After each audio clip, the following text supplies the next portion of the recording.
up, guys? What the fuck is up? 10 months. 10 long ass months. And here I am. Not gonna lie to you, I didn't think it'd take me this long to push an episode out, but you know how it goes, life. And before I really get started, I just want to say thank you to everyone who's tuning in, whether it's for the full episode or for 5 minutes. Thank you. That being said, what's up, guys? Happy Halloween. I hope you guys are having a fun holiday. Have you guys seen any good scary movies? I know I have. I've seen a few. One in particular, Halloween Ends, which I'll go ahead and talk about in this episode. We're also going to do, tying into that, how would you kill Michael Myers? I'm going to read some submissions that you guys gave me on Instagram. Anonymous, so don't worry about it. I read some of them and Jesus Christ, but we'll get to it. And then, of course, the return of the top 10. What is it? Shrek movies? Pizzas? Top 10 greatest horror movie villains of all time. So we got all that coming in the Graveyard Smash. That being said, I almost forgot because I have this big ass sign right here that says don't forget, and I forgot. If you guys haven't seen yet, well, I'm pretty sure. We are raffling this Bride of Frankenstein Funko Pop. I don't know if it's going to be on this episode, this thing, or I'm going to put it on Instagram. But yes, so we're going to reveal that as well, hopefully. So guys, once again, thank you.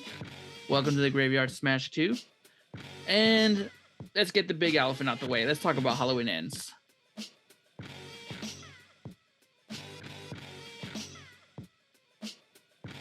All right, guys. So, Halloween Ends. The conclusion to the newest trilogy for Halloween. I liked it. I really, really liked the movie. It, based on all the reviews and the critics, sounds like people say otherwise, which honestly threw me off because I went to the premiere and, like I said, I loved it. The crowd loved it, and I didn't hear anything. But nonetheless, to each their own. But for me personally, I really, really did enjoy it. At the beginning, Corey, who is pretty much the main character in this film, for being honest, but I'm okay with it. His arc was really, it's really interesting. I thought it was really well done. I really do. At the beginning, before the credits start, with him holding the knife as that kid lays like a fucking pancake on the floor. That was funny. I'm not gonna lie, the thud. But yeah, I was okay with it. And then what I did like about the beginning of the film, besides Michael not really being in the beginning, I believe the beginning credits, the font and the style was the same as Halloween 3. That's what I heard. I saw a photo. I can't really confirm it, but I thought that was cool for it being the third film of this trilogy. And then with Laurie and Allison, I was a little thrown off on how much they've moved on and really carrying themselves, especially Laurie, compared to that first Halloween movie, the 2018 one, where she's paranoid, borderline schizophrenic, and has the locks and the chains on the door. And then here she is typing a book and making a pie, I believe it was. Of course she burned it, but yeah, especially because her daughter and Allison's both parents are dead, and they're pretty much just, nonchalant. But at the same time, I know for Laurie, it's, next man up. She has to take care of her granddaughter. So if she's strong, she's holding it together. Laurie's a tough bitch. I shout out to her. Jamie Lee Curtis did a phenomenal job. The Queen of Scream. So sad that this is over. So back to the Corey. At that beginning, I didn't know where this was going. You kind of saw the image with Corey holding the knife, or at the beginning on top of the stairs, but I really didn't know what was going on. I really thought you see Corey walking around the house, just like everyone thought. Oh, Michael's gonna come out, fuck this guy up, and then call it, roll credits. But I really, really liked it. Like, this movie was really, really character driven, less than really focused on the plot. And from him going like as this innocent kid who was about to go to school, he turns into a monster. And he's just, it's not like he's like killing people, like, no, he's like brutalizing people. Some of the deaths in this movie were pretty on par with the previous two films, even though everyone talks about, it wasn't Michael, but I really, really liked Corey in this. I really, really do. My favorite death in the scene had to be the radio DJ. Probably being biased, but that was pretty gnarly. That one was like, I had to wince. I had to look away for that one. But other than that, I really liked it. But going back to Laurie, she's holding it together. She has to be strong for her family. But we really, really see the true Laurie, behind all that behind that wall at the grocery store. After she runs into one of Michael's ex victims, I guess you could say, the old black lady. You could really see her break down and really see that she's not over this, and whatever happens, I don't think she'll ever will. But yeah, that was pretty that was the pretty most intense scene. That's one of my favorite parts of the film, honestly. The whole grocery trip, because you really see Laurie like crumble in a way, but at the same time, it's really her coming out of that shell that she's put up, and then this is okay. So Laurie running into Corey at the gas station, that made sense. It felt natural. It was a little forced. It was obviously Laurie sets up Allison and Corey together. I was okay with the dating. At first I thought it, like you said, it was like a little forced, but it made sense story wise. And going back, Allison, she's really moved on. Her mom died, and like at the same time, like, fuck, is it a blessing for you that your parents are gone? Yeah, her job sucks, but she's over here, trying to bang this kid pretty much. And she's really, really enjoying herself since the last time Michael was in Haddonfield, now Michael Myers. Yes, he didn't enter the film until about 41 minutes into the movie. I understand why you guys would be upset, but I think it really puts over on how Michael is the boogeyman, because in that second film, Halloween Kills, they had him on the floor, outside on the street. It was like 20 people against one. And like, the Hulk Hogan in him, he just gets up and he whips everybody's ass, kills Laurie's daughter, Allison's mom. But he's hurt. And you got to understand, guys, too. Like, I was telling one of my friends, I understand Michael is this borderline supernatural, like human strength. He is Michael Myers, but this technically takes 40 years after that first Halloween movie in 1978. And if he was 21, then 40, he's 61. Michael's an old man, He has double ARP meetings sometimes. He can eat it off that Denny's 55 and over menu now. Like, Michael is getting old. Still in better shape than probably I'll ever be, but nonetheless, Michael was old. And for me, hot take, I think if it wasn't for Corey running into Michael, I don't think Michael was ever going to come out. I think you can see him when Michael really comes out. He's limping. He looks he's beat up. He's done. I really think since this film took 4 years after Halloween Kills, I thought Michael was, I'm going to lay here and this is just what I am now. I'm going to get these petty kills, kill these homeless people, drag them in, and that's it. I really, really think if it wasn't for Corey, there's no Michael at all. So as much as you guys like to shit on Corey, you have to thank him, because there would have been no Michael. Michael was he was off in the sunset. Thanos sitting on the chair. It's like, hey, fuck it. I didn't kill Laurie, but I killed 75% of this fucking town. So, but I really like his transition into Corey. His transition into a monster.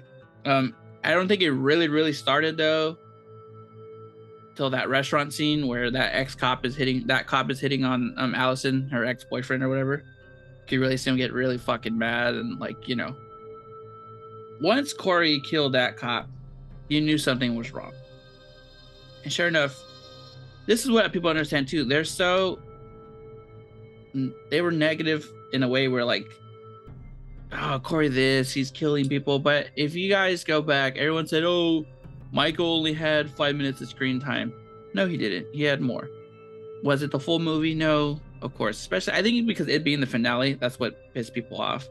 But every time Corey started really killing someone after that cop, Michael was there. I really don't understand why you guys are like, Michael was there.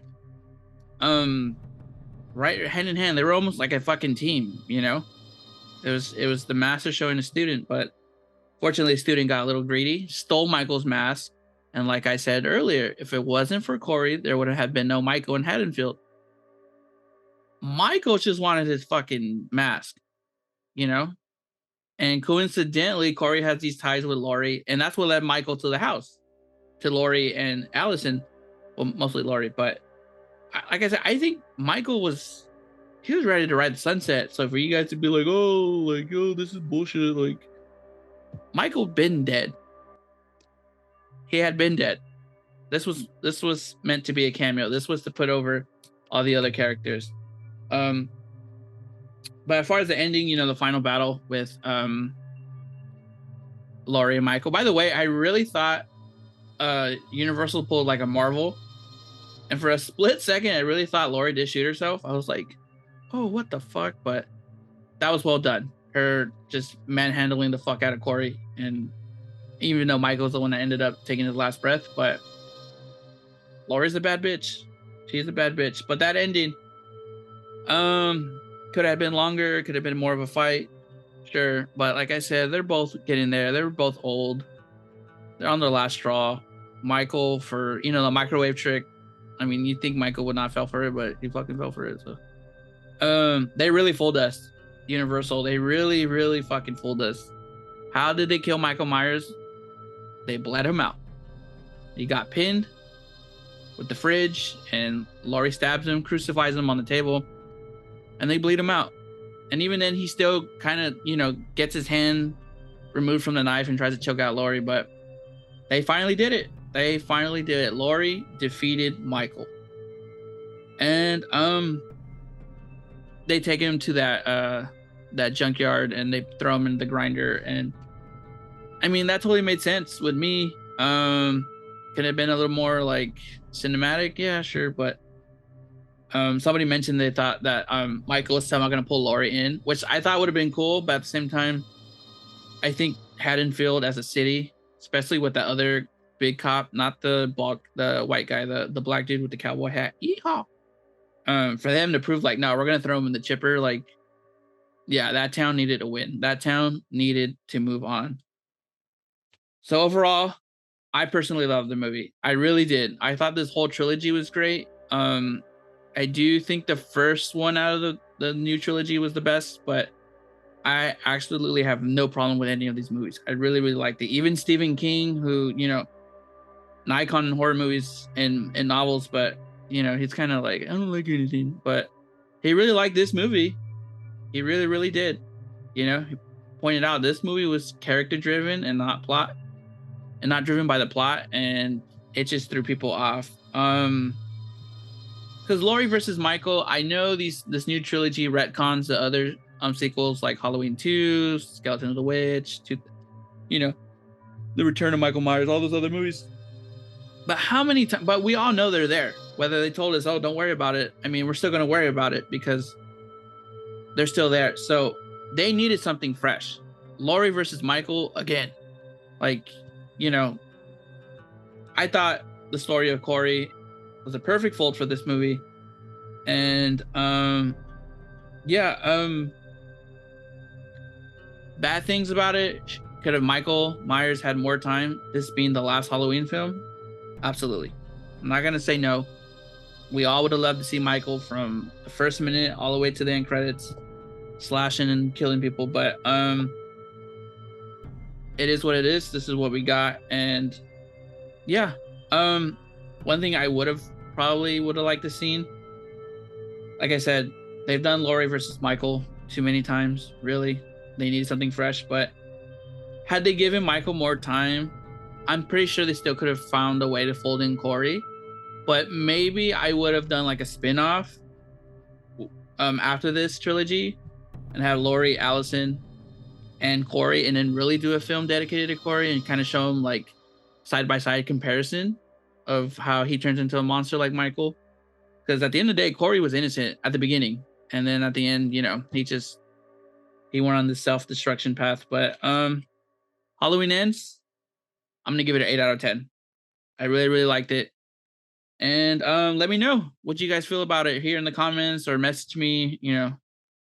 But yes, Halloween Ends, perfect end, in my opinion, to the Halloween trilogy. Long live the Boogeyman.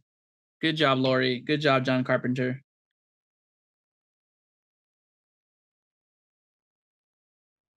Well, that was my review, guys. If you guys liked it, cool. If you guys didn't, cool. Let me know in the comments here what you thought about the movie. Even though it's probably bad. Let's be honest. All right. So now, top 10. I worked actually pretty hard on this. And even then, I'm kind of, well, you know, it's like you do something and you always want better. You want more. And, you know, with time constraints and just, you know, there was a point in time where I didn't even know I was going to do this episode. Like I said, I was to myself, then I didn't. And then just, like I said, life just kind of grabs you by the,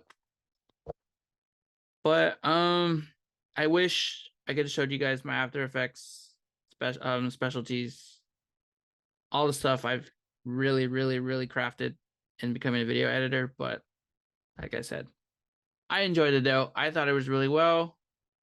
So I hope you guys like it. If you guys haven't, like and subscribe. Bar Studio Productions on Instagram. Even follow me on Instagram as well as DJ Anthony Alpha. Talk more about that some other time.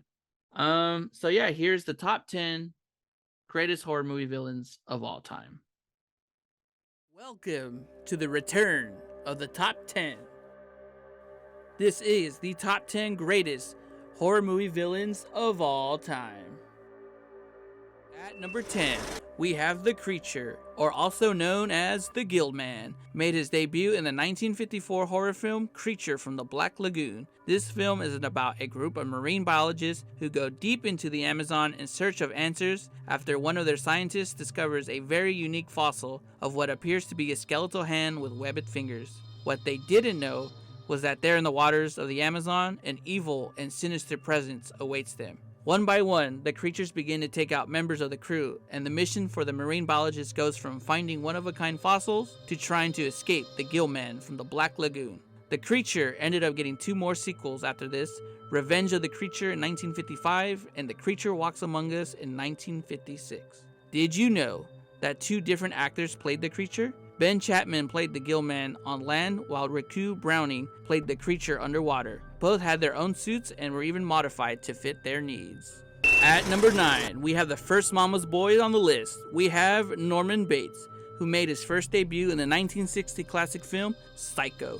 Based on the book entitled Psycho as well, which was released in 1959, the film is directed by the legendary Alfred Hitchcock. Hitchcock, no stranger to psychological horror films, is praised for his work and was considered one of the greatest films of all time. The film follows Norman Bates, who runs and operates the Bates Motel. Norman watches over the motel very closely as he lives in a huge house with his mother right next door.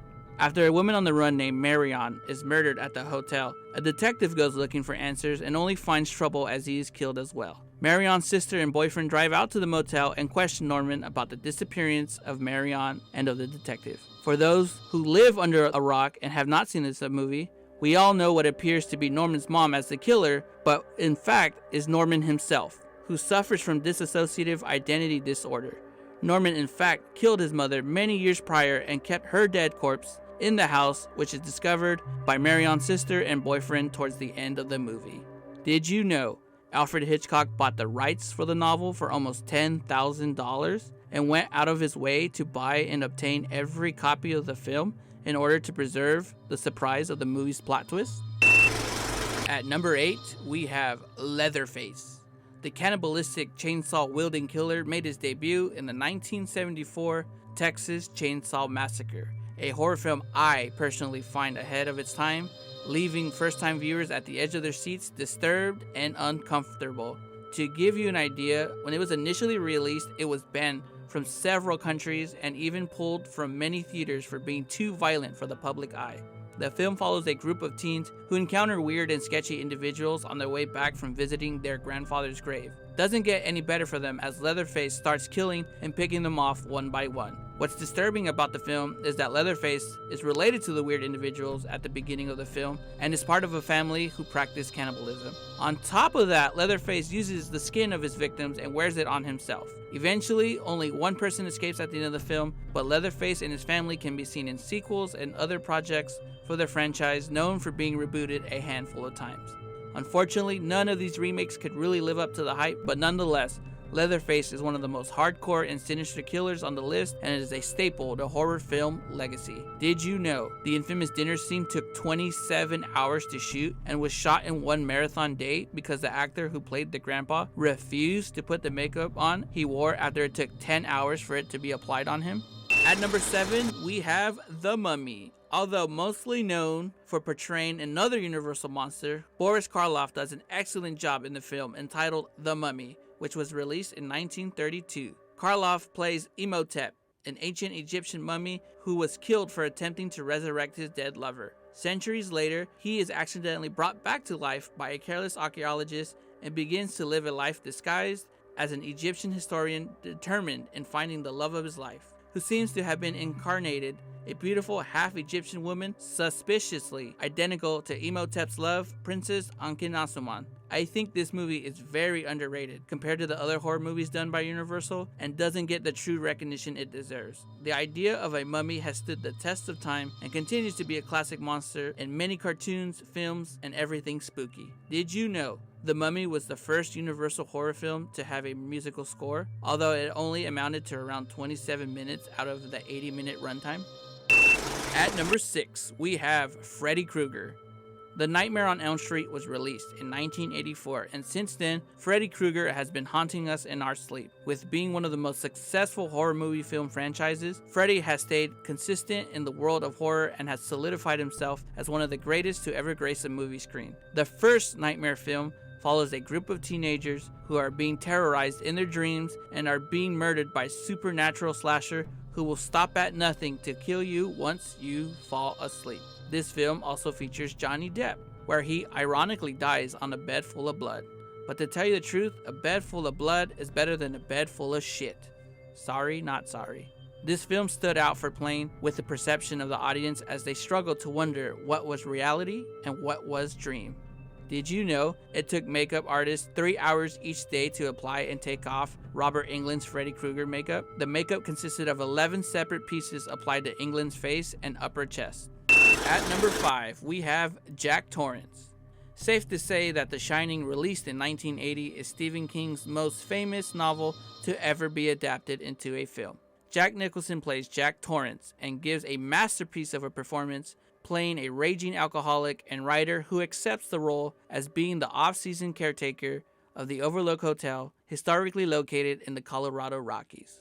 Jack takes his wife Wendy and son Danny, who have psychic power abilities which are coined The Shining in the film. The family begins to encounter supernatural forces at the hotel. It begins to take a toll on all three, but it is Jack who really loses his mind and becomes determined to correct, aka kill, Wendy and Danny. The film originally was received with mixed reviews and was even considered a bad film, having not been on par with the book written by Stephen King.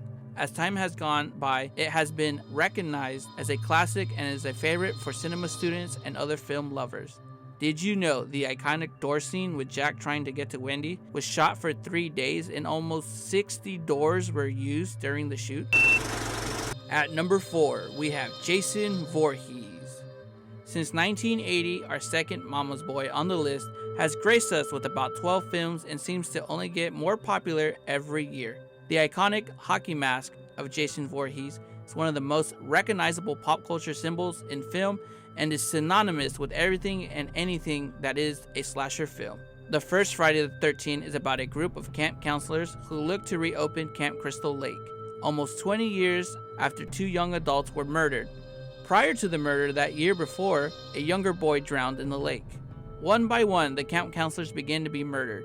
Eventually, the audience is introduced to Miss Voorhees, who is the mother of the alleged boy who drowned at Camp Crystal Lake, her son Jason. Miss Voorhees blames the camp counselors who were responsible for the death of her baby boy, and is revealed she is the one killing the counselors at the lake. This is only the beginning, as we find out at the very end, Jason is alive. After the film, Jason becomes the infamous killer we all grow to love, and in many of the films he is in. My personal favorite is Friday the 13th 3D, and I recommend you watch it if you have not already. Fun fact, Jason has slaughtered 167 people over the course of 12 movies. The least deadly film was 1981's Friday the 13th Part 2, killing 10 people, whereas the highest body count was 28 in Jason X. At number 3, Frankenstein. One of the oldest movies in the horror film genre is none other than the story of the monster we all have loved for almost 90 years, Frankenstein. This movie was released by Universal Studios in the year 1931. This film is based on Mary Shelley's 1818 novel and adapted from a 1927 play by Peggy Webling. The story is about Henry Frankenstein, crazed with the idea of creating life and doing so by creating a body with limbs of the deceased and bringing it to life with electricity. Henry is warned not to do such a thing, but is successful in giving birth to the Frankenstein monster, who is played by Boris Karloff. Unfortunately though, Henry does not know that his assistant Fritz grabbed the brain of an evil and murderous person, and the monster goes from being a childlike baby at first to a monster that wreaks havoc and murders anyone in his sight, including a young girl by the lake. Eventually, the monster is chased down by people of the local village, and Frankenstein is believed to be killed in a fire. The character of Frankenstein for almost 100 years has been as popular now as he was when the film was initially released back in 1931. The Frankenstein monster would continue to find success after the first film, with a handful of sequels, its most famous one being The Bride of Frankenstein. Did you know the name Frankenstein consists of 2 German words? The first word is Frank, which is the name of a Germanic tribe. The second word is Stein, which means stone. The literal translation of this comes to Stone of the Franks. At number 2, Michael Myers. The man, the myth, the shape. It all started the night he came home to Haddonfield on Halloween, all the way back in 1978. The story of Michael begins with him murdering his sister at the age of 6. 15 years later, he escapes the custody of Dr. Loomis from a mental institution and begins stalking and killing teenagers in his hometown. He, for whatever reason, begins preying on Laurie Strode, a young innocent girl who plans on spending her Halloween night babysitting. For over 40 years, the story of Michael and Laurie have been essential to the legacy of the horror movie genre, spanning over 13 films, with countless of brutal murders and showdowns with Michael and Laurie, which can still be seen to this day with the latest and final movie of the franchise, Halloween Ends. Although the newest trilogy of films retcons the previous sequels from the original, they themselves are what kept the character of Michael Myers relevant and truly invincible like he is in every film. Long live the Boogeyman. Did you know after an early screening of the film, a critic complained it wasn't very scary? So John Carpenter decided to compose the entire score in just 3 days for the movie? Number 1, Dracula.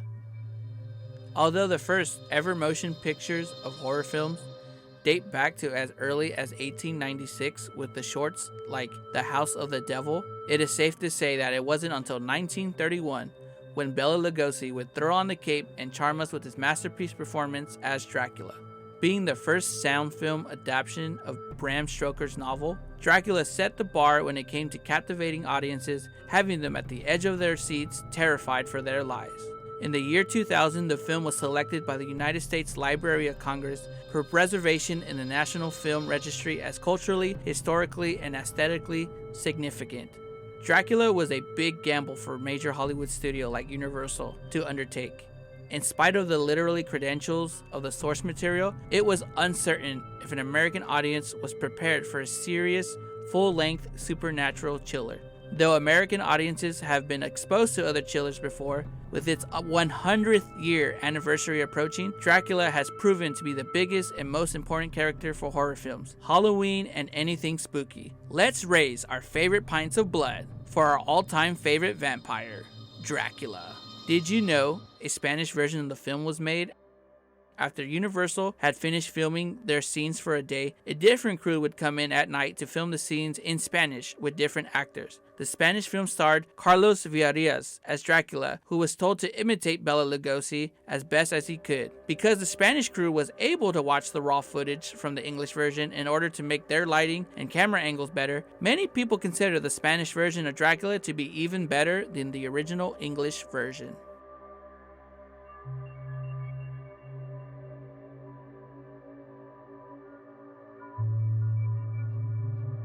That was the top 10 greatest horror movie villains of all time. I hope you guys liked it.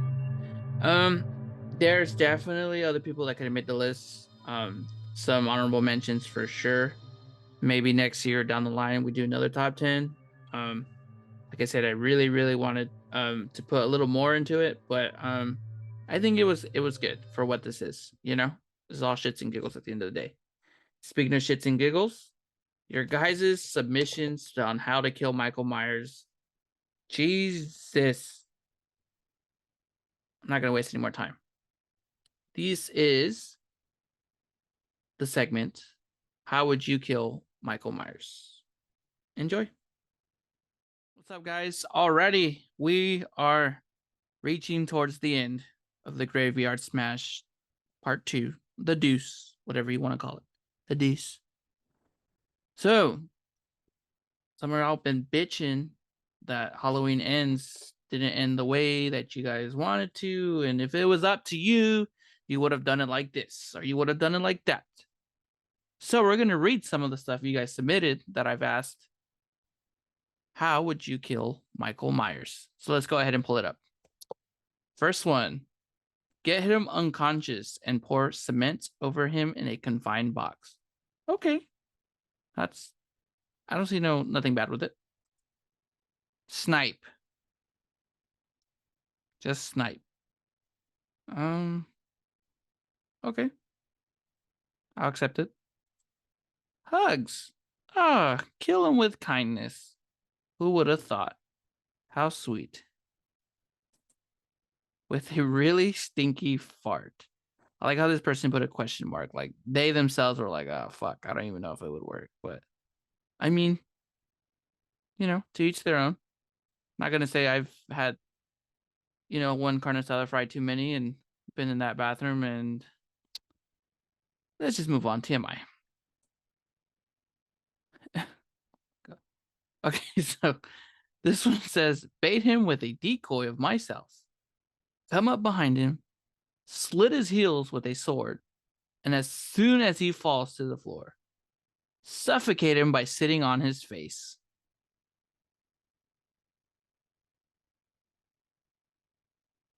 What I'm tripping out about is, you know, okay, yeah, obviously the grand finale down here, but why a fucking sword? Why can't you use a knife or, you know, a box cutter or something? Why there gotta be a fucking sword? What are you, Conan? Oh, Jesus fucking can't be Christ. Next one says, suffocate him between my thighs. I can't even get a text back. Fucking serial killers over here. Relax, I just want to take some pictures. Relax, I just want you to sit on my face.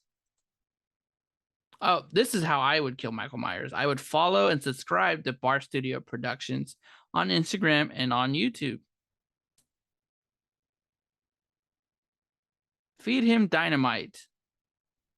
We are outdoing ourselves, guys. I mean, it took a 10-month layoff for this, but I mean, feed him dynamite. I mean, I don't know how you would do it. I've never seen him eat in any movies, you know. I think one of them, if I'm tripping, I think it might have Rob Zombie one. He eats like rodents and shit. So I wonder what he eats. That should be the next question for next year. What does Michael Myers like to eat on lunch?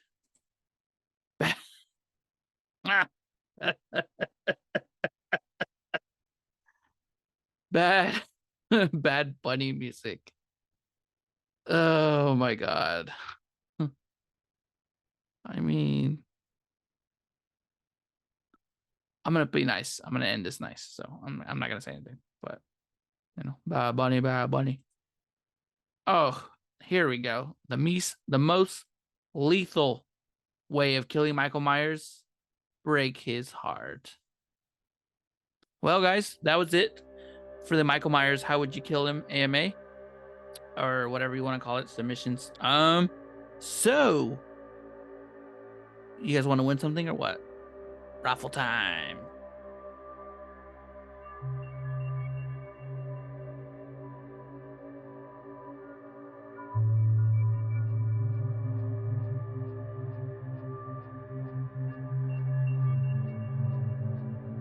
All right, guys, we have reached the end.